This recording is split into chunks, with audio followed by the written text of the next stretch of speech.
আসসালামু আলাইকুম রহমতুল্লাহি বারাকাতু। আজ আমরা সরল সুদে একটি অঙ্ক দেখব।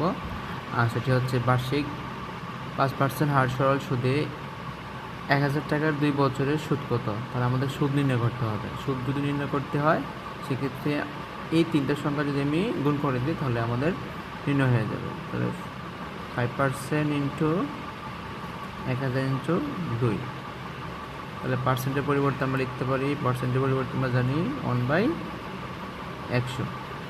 তাহলে এখানে লিখতে পারি 5/100 গুণন 1000 গুণন 2। আমরা যদি কাটাকাটি করি এই শূন্য শূন্য কাটা, এই শূন্য কাটা, ঠিক আছে।